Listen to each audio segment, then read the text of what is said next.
जय Hind dear student. हम लोग साउंड चैप्टर कर रहे हैं और साउंड चैप्टर में हमने कई टॉपिक कवर कर रखा है, जैसा कि longitudinal wave, transverse wave, sound wave क्या होता है। बहुत सारे बहुत इम्पोर्टेंट और इन्फॉर्मेटिव वीडियो हमने फिजिक्स टाइम के यूट्यूब चैनल पर अपलोड कर दिया है और सारी वीडियोज़ की जो लिंक हैं वो मैं डिस्क्रिप्शन बॉक्स में दे दूँगा, जहाँ पर आप विजिट करके देख सकते हैं। बेटे, जिस तरीके से अदर वेव है ना, ठीक उसी तरीके से हमारा साउंड वेव भी है। अदर वेव के तरीके साउंड वेव भी है और अदर वेव जितने भी हैं वो सब ओबे करते हैं लॉ ऑफ रिफ्लेक्शन को, लॉ ऑफ रिफ्रैक्शन को, रिवर्सिबिलिटी को, डिफ्रैक्शन, इंटरफेरेंस, ये सारी प्रॉपर्टीज़ को वो क्या करते हैं, वो ओबे करते हैं। तो साउंड भी अगर एक वेव है तो रिफ्लेक्शन के लॉ को ओबे करना चाहिए। और रिफ्लेक्शन का लॉ क्या होता है कि अगर लाइट के रिफ्लेक्शन की अगर हम बात करें तो लाइट के रिफ्लेक्शन में ये होता है कि अगर मेरे पास कोई एक पॉलिश्ड सरफेस है तो उस पर जो लाइट अगर आती है, वो लाइट आती है तो ये नॉर्मल होगा, ये इंसिडेंट लाइट होगी। तो ये जो एंगल ऑफ इंसिडेंस है, जब ये रिफ्लेक्ट होगी इस पॉलिश्ड सरफेस से तो एक एंगल बनाएगा जो आर होगा। तो angle of incident angle of reflection के इक्वल होगा। और incident ray, normal and reflected ray are lying in the same plane होगा। These are the law of reflection. यही बोलते हैं। लाइट के केस में तो रिफ्लेक्शन याद ही होगा आपको, अगर आप 10th स्टैंडर्ड पर आ गए हो तो।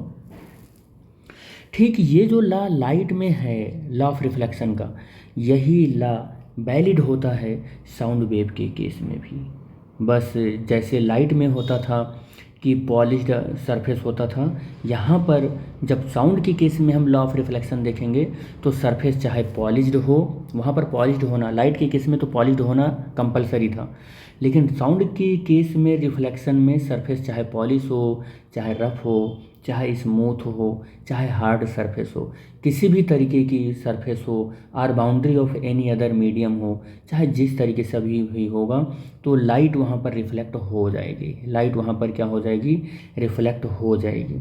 चाहे वो सच एज अ वाल हो, मेटल सीट हो, प्लाईवुड हो, कुछ भी हो, तो लाइट उसके साउंड वेव वहाँ से रिफ्लेक्ट हो जाएगा।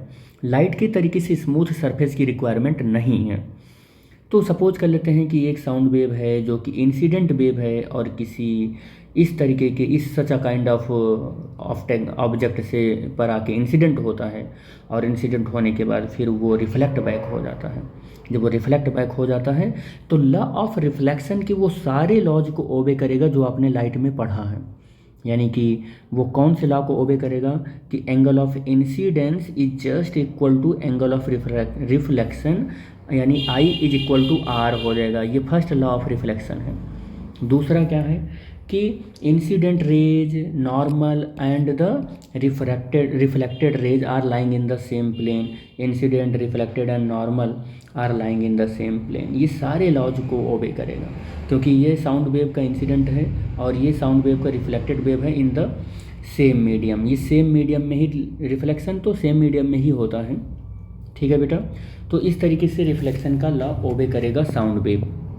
नोट पॉइंट में देखो क्या है कि फॉर द रिफ्लेक्शन, रिफ्लेक्शन के लिए साउंड वेव की रिफ्लेक्शन के लिए स्मूथ सरफेस की ज़रूरत नहीं होती है। मैंने आपको पहले ही बता दिया, शाइनिंग सरफेस की भी ज़रूरत नहीं होती है। लाइक एज मिरर, ये सरफेस कुछ भी हो, कैसा भी सरफेस हो, उससे ये रिफ्लेक्शन हो ही जाता है। चाहे वो हार्ड सरफेस हो, रफ सरफेस हो, पॉलिश है, स्मूथ हो, चाहे वाल हो, मेटल सीट हो, प्लाईवुड हो, किसी भी सरफेस से रिफ्लेक्शन हो ही जाता है। तो बहुत पॉलिश सरफेस की ज़रूरत नहीं होती है और अगर होगी भी तो कोई दिक्कत नहीं करेगा। तो only the requirement for the reflection of sound wave is that the size of the reflecting surface must be bigger than the wavelength of the sound wave. देखो क्या सबसे ज़्यादा नीड पड़ रही है रिफ्लेक्शन ऑफ साउंड वेव के लिए, क्या सबसे ज़्यादा नीड पड़ रही है कि जिस किसी भी सरफेस से हमें साउंड वेव का रिफ्लेक्शन देखना है, साउंड वेव का रिफ्लेक्शन देखना है जिस किसी भी सरफेस से, तो इस सरफेस की जो साइज है, साइज ऑफ सरफेस जो है, साइज ऑफ सरफेस जो है, इसकी साइज ऑफ सरफेस बड़ा होना चाहिए किससे, वेवलेंथ ऑफ इंसिडेंट लाइट से, इंसिडेंट वेव से। यानी साउंड वेव की जो वेवलेंथ है ना, लैम्डा, ये लैम्डा से ये सरफेस बड़ा होना चाहिए। तभी हमारा क्या हो पाएगा, रिफ्लेक्शन हो पाएगा, अदरवाइज रिफ्लेक्शन नहीं हो पाएगा। तो फिर से मैं आपको बता दूं कि size of the reflecting surface बड़ा होना चाहिए wavelength of the incident sound wave से। जो साउंड वेव इंसिडेंट हो रही है, ये इंसिडेंट हो रही है, इसकी वेवलेंथ मान लेता हूँ कि ये लैम्डा है, ये लैम्डा से बड़ा होना चाहिए। क्या बड़ा होना चाहिए, साइज ऑफ ऑब्जेक्ट जिससे हमें रिफ्लेक्शन करवाना है वो बड़ा होना चाहिए। अगर छोटा है तो रिफ्लेक्शन नहीं हो पाएगा साउंड में, ठीक है। तो ये बहुत इंपॉर्टेंट चीज़ है।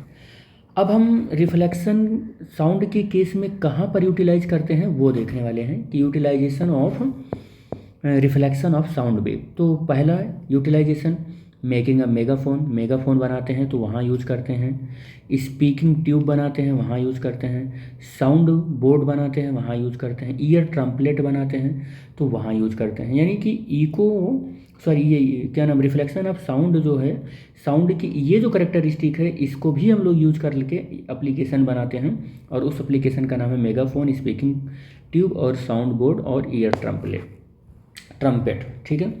नेक्स्ट लेक्चर में हम लोग बात करेंगे इको का, जो कि हम साउंड वाले चैप्टर में ही करने वाले हैं। तो thanks for watching the video बेटा, थैंक यू।